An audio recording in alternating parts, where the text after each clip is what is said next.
हमारे मेंटर रहे बचपन से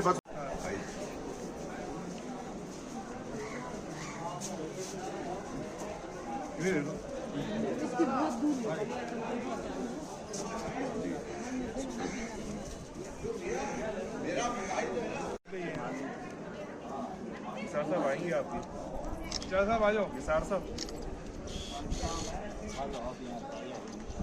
पहली सबसे पहली मुबारकबाद आपको सर नवाज आपकी हाजिरी कबूल फरमाए तो ये रहमत व बरकत का महीना है इसमें आपको चार्ज मिला थोड़ी नॉर्मल पानी की बोतल मंगाओ साहब को चाय पिलाओ। हाँ बाकी साहब को जिनका रोजा नहीं है। नहीं मेरा तो रोजा नहीं है हमारा तो नहीं जिनका नहीं है उनका वो अच्छा आपके तो रोजे चल रहे हैं जिनका नहीं है वो भी तो आपने बड़ा अच्छा टाइम पे ज्वाइन किया बहुत बहुत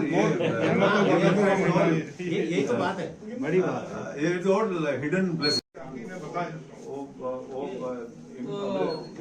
ऐसा है मनोज साहब जिंदगी के यार 40 साल बीएसएफ को दिए डीआईजी से रिटायर हैं तो विद्वता तो है ही और हमारे तो छोटे भाई आदिल साहब भाई निशा साहब कुर्सी की व्यवस्था और करो जी बिल्कुल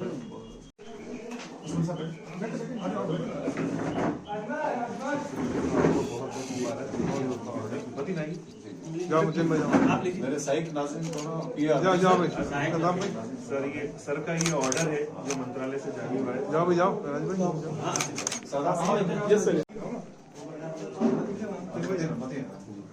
ये आपका आके भाई सर इधर देखें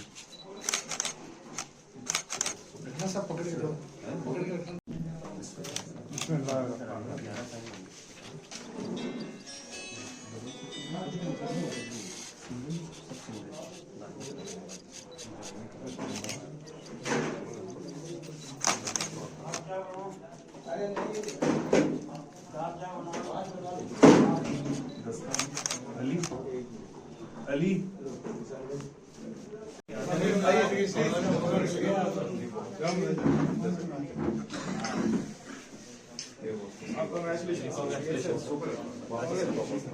बिल्कुल सर आपको कैसे अरे बार ग्रहण किया है किस तरह एक तरह किया अस्सलाम वालेकुम रहमतुल्लाहि व बरकातहू। आज मैं Mohammad Bilal Khan DIG BSF retired Khwaja Hazrat Moinuddin Hasan Chishti रहमतुल्लाह मंजरी के दरबार में हाजिर हुआ हूँ और नाजिम और सीईओ का पदभार ग्रहण किया है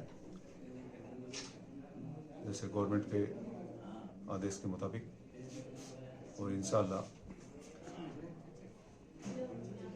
ये मेरे लिए बहुत ही सौभाग्य है, बहुत ही गर्व की बात है कि मैं एक अदना चीज़ और ख्वाजा के दरबार में नाजिम पद के लिए चुना गया और यहाँ पर खिदमत करने का मुझे अगले 2 साल के लिए मौका मिला है।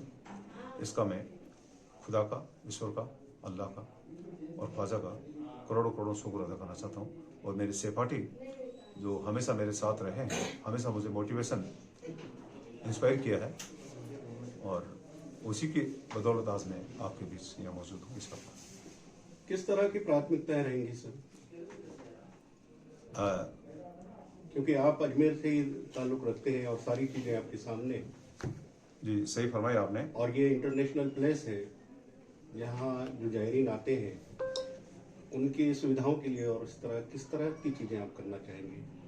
एक दिल में आपके उमंग होगी, कुछ सोचा होगा आपने? जी एज ए लेमैन, अब चूँकि अजमेर से और ख्वाजा स्पेशली ख्वाजा साहब से रहा था तो बचपन से रहा हमारा, यहाँ चौखट पे आना जाना बचपन से रहा है हमारा, 70s से मुझे याद है। और चूँकि पढ़ाई वगैरह मेरे अजमेर में गवर्नमेंट कॉलेज अजमेर से हुई है 82 से 87, तो मेरे सहपाठी यहाँ से विक्रम सिंह जी मेरे साथ मौजूद हैं जो एडिशनल एसपी पुलिस से रिटायर हुए हैं। रघुवीर सिंह जी वार्ड साहब आप भी इंजीनियरिंग सेवा दे चुके हैं यहाँ पर ख्वाजा के दरबार में। असलम खान जी पुलिस और बहुत से लोग जो मौजूद हैं, मुन्नूर साहब मैं कहूँगा, इनसे भी मुलाकात बहुत 40-45 साल पहले रही है। तो ये इच्छा थी कि ख्वाजा के चौखट पे मुझे काम करने का मौका मिले और मेरे दोस्त बारजी आए हैं, इसमें मैं इनका जायरीन की सहूलियत के लिए क्या रहेंगे सर आप? सर एक बार कंटिन्यू। हाँ जी, मैं जो कह रहा था कि जी मैं कह रहा था कि मैंने कहा कि ख्वाजा साहब से निस्बत मेरे बचपन से रही है और यहाँ पर एक्चुअल में पिछले 40 साल से मैंने देश की BSA में रहकर सेवा की है, तो आना जाना लगातार रहा है। तो मुझे हल्का सा पता है कि यहाँ पर क्या किस तरह के लोगों को दिक्कतें आ सकती होती है। विशेष तौर पे जायरीन जो आते हैं बाहर से, उनकी रहने की मुकम्मल व्यवस्था है यहाँ पर और हम उसको और दुरुस्त करेंगे। और जो भी ख्वाजा के दरबार में जायरीन आते हैं, उनकी पूरी व्यवस्था का ध्यान रखा जाएगा। जो स्टाफ ऑलरेडी इन ऑर्डर है, इन प्लेस है, उन व्यवस्था में और सुधार किया जाएगा। सर 3.5 साल बाद स्थायी नाजिम की नियुक्ति हुई है सर, उस बीच कई काम सर अधूरे चल रहे हैं, कई चीजें अधूरी, तो क्या सर उन पे ध्यान दिया जाए? ये मैं आपको बता दूं, हम चूंकि एक ऐसी फोर्स में सर्विस की है जहाँ पर आराम नाम की कोई चीज नहीं होती है। हम अथक और सबका सहयोग लेकर प्रयास करते होते हैं और हमारे जो सीनियर्स हैं, जो यहाँ पर भी और भारत सरकार में भी, उनसे जो मेंटर्स बैठे हैं, जो मुलाजिम बैठे हैं और जिनके मातहत हम काम करेंगे, तो पूरी प्राथमिकता के साथ में इन बातों पर ध्यान दिया जाएगा और यथाशीघ्र इन चीज़ों को जो है एड्रेस किया जाएगा।